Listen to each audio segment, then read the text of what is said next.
survived 2020. So, what now? I don't know, but I think I got a friend who can help us out. Hello and welcome back to Meet Mozart. I'm Angie, that's Mozart, and we are thrilled to get to start the new year with you and share lots more information and insights into the world of classical vocal music. 2020 sure threw a lot at all of us. And even though the calendar page has turned, many of us are still dealing with a lot of the issues and events that came up in the last year. So I thought it might be helpful to bring in some professional perspective on how we can move forward into 2021. Elena Armijo and I met over a decade ago at a summer program where she sang a really beautiful Angelina in Rossini's Cenerentola, which is the Rossini retelling of Cinderella. And since then, Elena has worked all over singing with numerous opera companies, and she actually added the role of life coach to her resume. Several years ago, Elena and I met to discuss some of the issues that we found that as opera singers, many of us were facing. Things like having limiting beliefs about yourselves or being unsure as to why exactly we were pursuing the things we were pursuing. And it was such a wonderful and insightful conversation that really applies to everyone, no matter what your career is or what your goals are. And so I felt like moving into the new year, I wanted to invite her and have her share some of her thoughts and sort of give us a hopeful launch into 2021. Hello, Elena, and welcome to Meet Mozart. Hi, Angie. It's so nice to be back. Thank you for having me. Yeah, we're really excited to have you with us and to learn from your experience both as an opera singer and also as a life coach. And I'm really excited to get your perspective on, the days ahead as we launch into 2021. And yeah, just wonderful to have you here. Thank you so much. Your channel is very, very exciting and informative, so I appreciate the invite. Thank you. It's me and my iPad, but we're having a good time. Welcome to the world. Exactly. So, if you could just tell us a little bit, about yourself, about your journey, how you kind of went from being an opera singer and then also adding on this work as a life coach. Yeah, well, let's see where to start. I was a professional singer for about 8 years and came off the road, 5 years ago, I guess. And so from that point on, I've been singing part time. Um, and it's a wild story. I never thought that I would be an opera singer. I mean, that's just the bottom line. I think my undergrad degree is in music education, and I always wanted to teach elementary music. And on many, many different shows, I've been telling people that, I think that music chooses you. And I always tried to walk away in some version of that. And people just kept paying me to sing. I was able to go to grad school and get a TA position, which I loved because, again, I thought I was going to teach Mhm. and I just kept performing and the path sort of opened up towards performance all over the world. So I was very, very lucky in my 20s to see some beautiful places and meet some incredible people and sing some gorgeous rep. Um, and that led me, to the end of my 20s where I was seeing what the next 20 years was going to look like, which is funny now, right? Because I would have been extremely wrong from Right. where we are now. But I sort of had this idea that if I continued where I was, I could see myself singing at the Met, singing at La Scala, singing at all the places that I love. But I was unhappy and I couldn't figure out why. There was a period of time there that I was on the road for about 10 months out of the year, 3 years straight. Wow. And I just remember thinking, I've worked so hard for all of this and thought that it's what I wanted. And I was lonely and relationships had been falling apart. And, I'd missed another birthday party of my brother's or, family events that you just don't get to be a part of when you're on contract. And so I really had to stop and take a hard look at like, why do I feel this way and what's going on? And so at that time, I hired a coach myself, and I didn't have any intention of becoming a coach. Mhm. Um, I just wanted to work on me and figure out what was going on. And through that process, I joined a coach training program, again, to continue working on myself. And it led me to falling in love with coaching. I couldn't, uh, I couldn't believe I found something that I loved as much as I loved music. And so I started a business and I made the pivot. And what I love about it is, I still get to support people and help people and be an entrepreneur, all the things I loved about being a singer. And I get to do music on my terms now. So I get to work with the people I want to work with. I get to say yes to contracts I want to say yes to. I get to sing music that I choose that inspires me, which, to be clear, I could have done before. I didn't know I could have done it that way, but I could have. And I'm just so much happier that it's something that fuels me as a soul, as opposed to something that I feel like I have to do in the world to make a living. So I'm curious as we kind of move into 2021 and whether you're a performer who's obviously performers lives have changed quite a bit in that we don't get to have live performances, but it really doesn't matter who you are. Your life has probably been affected by this past year and you've had to make some really big changes. So I'm curious to know if there are some themes and issues that come up quite frequently in your coaching practice that everybody's kind of dealing with and how you're sort of guiding them through these different things. Sure. Well, I think the first thing to say is a lot of the work I do is in executive and leadership coaching spaces. So, a lot of the people I worked with this past year were people that were either trying to guide their business and their teams into the new world, the new space, or they were trying to survive. Right. Mm. So, there were two groups of people that I spent a lot of time with. And gosh, there's so many common themes among all my clients. I think first and foremost, it was, what was the gift of COVID, which is a really kind of hard question for some people to answer because who would think that COVID is a gift for in any way, with the amount of lives that we've lost and death that's happened. But it's really forced everybody to slow down. So Mhm. that was the first thing, is everybody had to slow down and take a look at what was working in their life and what is not working, and what are their priorities, what are their values, and are they actually living from their values. And all of us had to readjust, right? So I think that it was a big year for building endurance and resilience and realignment of who you want to be about circumstances in the world. So a lot of the work I did was, despite your circumstances, no matter who you are, whether you were in finance or healthcare or tech or startups or musicians, Mhm. who are you going to be about the circumstances, as opposed to just letting the circumstances dictate what happens to you? And look, that's really challenging amidst like a pandemic and things that we've never encountered before in our lives. I know that part of this year, everybody took a look at like, what is a privileged conversation? And my favorite phrase of the year was, we're not all in the same boat. We're in the same storm, right? And each boats look different for each person. Right. And that has all been at a very heightened level for all of us. But the work that I do has always remained the same in terms of, no matter what do you want? And let's start from there. So, the conversation of possibility is one that coaches live in and swim in all day long. And for some people, that's a brand new conversation. They didn't even know that that conversation exists. Right. Right. So, it's bringing that conversation to as many people as possible, while looking at, what do you truly want, and let's have a future based conversation and then work our way backwards to today as a starting point, which is very different from the way we're taught to do goal setting or go after anything we want in life. Right. Right.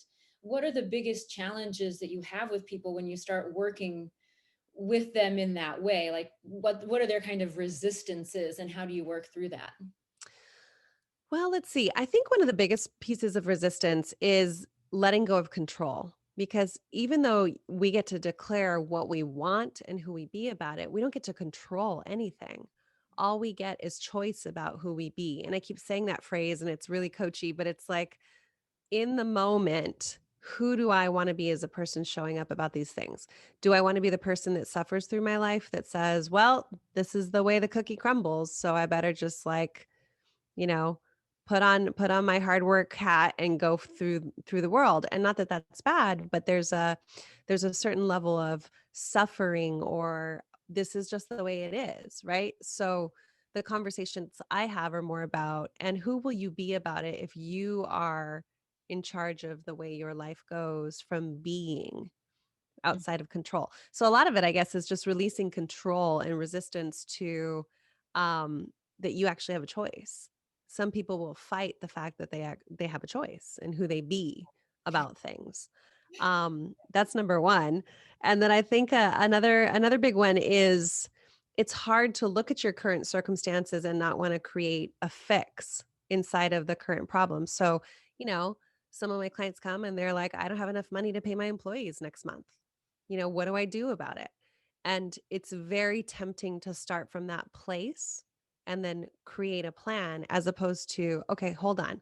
Where do we want to be in 6 months from abundance and growth and generation? And who do we want on our team? And what will that actually look like? And then let's work our way backwards and see what we come up with. It opens up the brain in a different way too. Right. And as people have had to deal with those things, have they found themselves more capable of finding things like income for employees and things like that? 100%. I think people surprise themselves.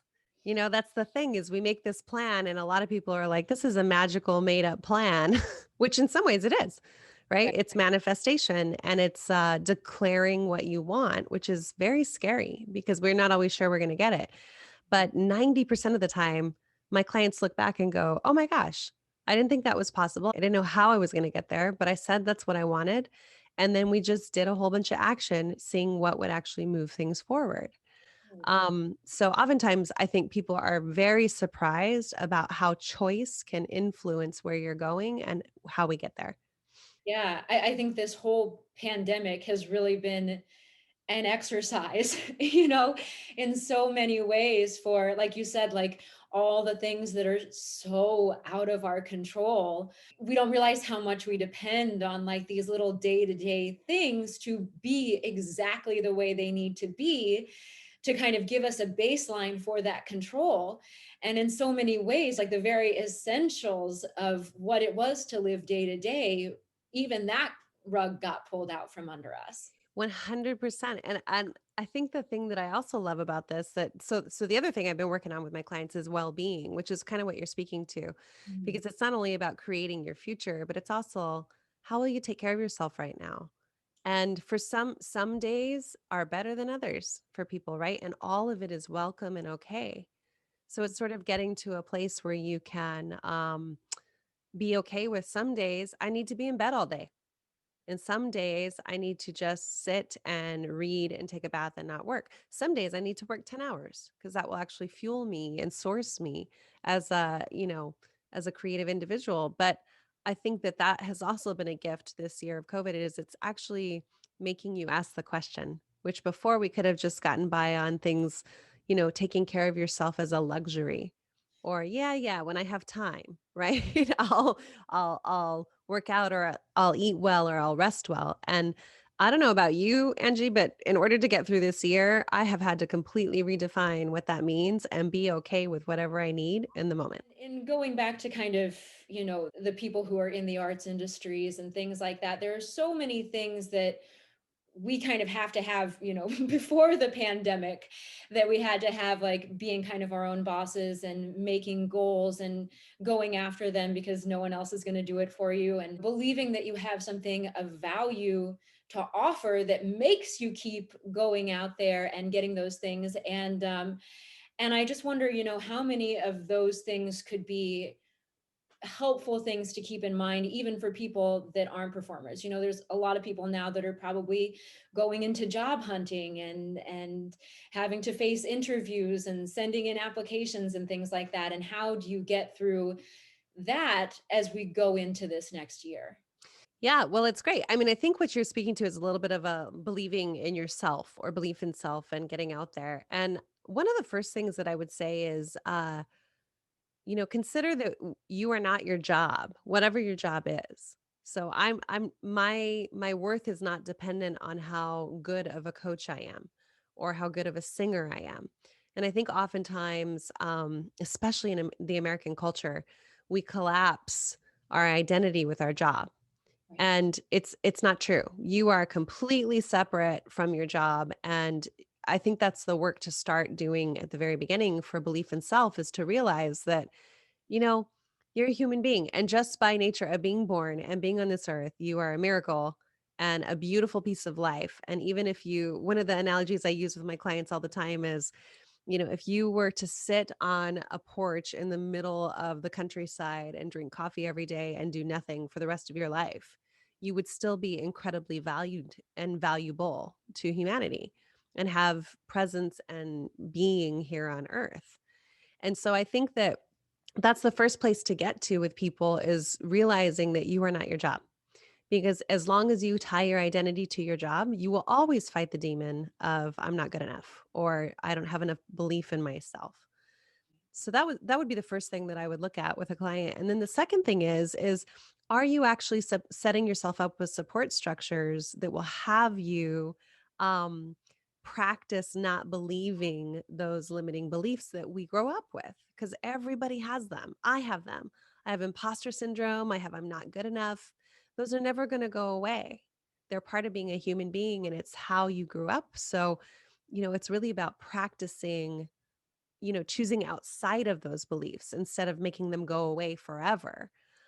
So with that, it's like, do you have a coach? Do you have a therapist? Do you have a good group of friends? Do you have someone who will remind you when you forget that you are not your job? And I think that that's a big thing that I work with clients on, is your community and your teams. And whether we're looking at teams inside your actual job or we're looking at teams in your life, it's setting up a community that will help you stay on track when those limiting beliefs come up, which I think is really important. Absolutely. And I think we've felt, I think in a really deep way, how important that community is, especially when it's not so, immediately accessible. Yeah. We have to seek out those people, and it's way more difficult, I think, when you're in your house and you're on your own and you get lost in your own thoughts and your own concerns and your own worries. And like you said, there are times when you have to just say that's okay, and I'm going to take the time to feel those things. Mm. But then there's also a time that you have to go, okay, I need to open up the door a little, Mhm. and like let some of those good support people in, and also be a good supporting person myself, because Mhm. we're Mhm. not doing this alone. Yeah, As much as exactly. we often feel like it.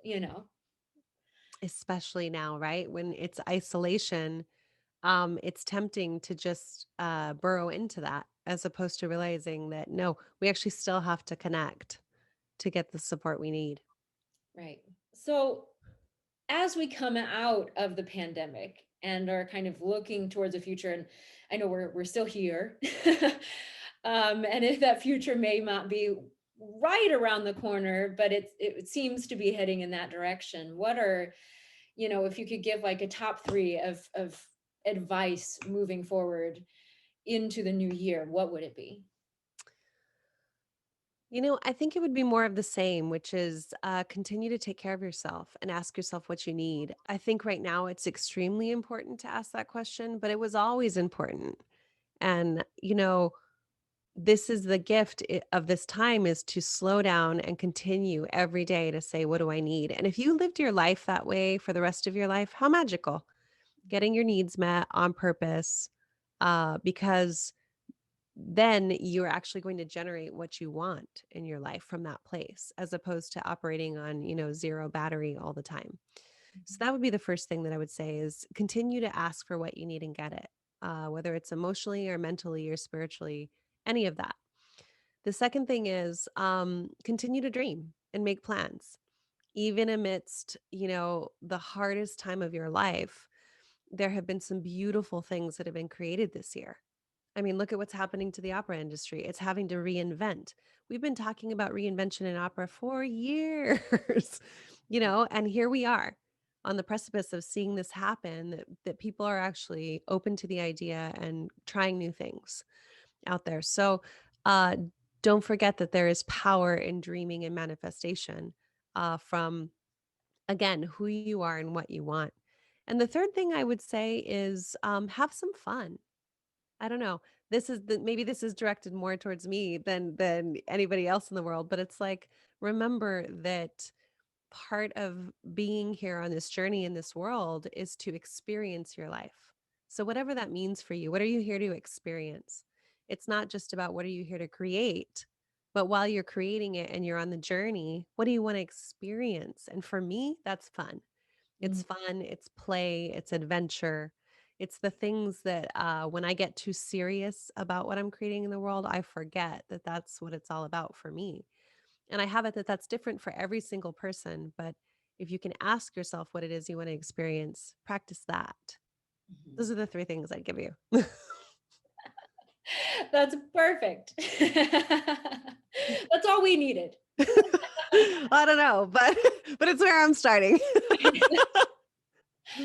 Well, and I think too, you made a really good point with the having fun, because obviously, like a lot of the things that we think of as having fun are not the things that we can generally do, and all of those fun things feel different. I think we've probably all experienced that, especially over the last several weeks, being in the holidays and things like that. And so, you know, I think that finding your own ways to have fun, but also having a sense of humor, Hmm. not making fun of this situation, it's not funny, but just keeping a sense of humor about things, finding ways to laugh, realizing that even in the midst of all of this craziness, it's not the end. There are still pieces and memories and people that we still have. And even if it's not in its complete version that we got to experience before, to just keep leaning on those things, um, and being grateful for them too. Yeah, 100%. 100%. I think gratitude, you hit on that earlier. Gratitude is the only thing that grounds me sometimes amidst the chaos of this year. So it's really finding the things that, and it's little things that I'm like, oh, I'm so grateful for those bath bombs I bought a year ago.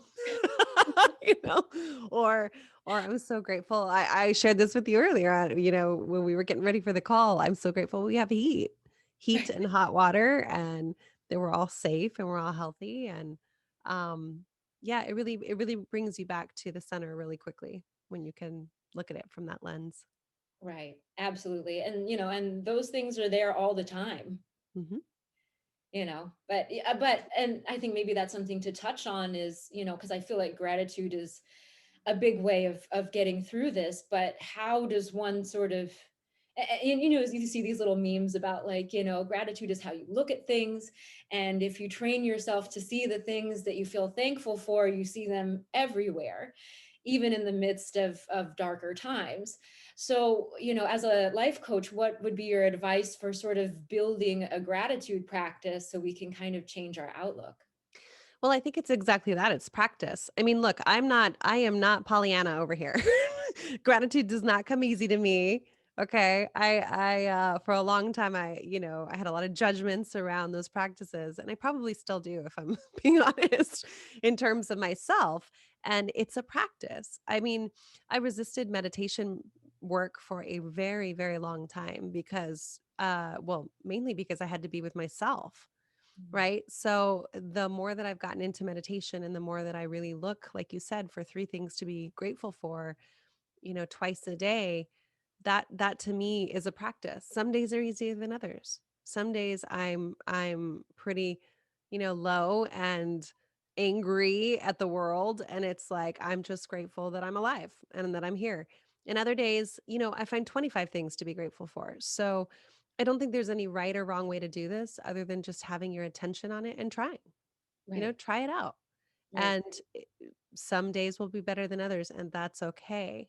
I think that's the place to start.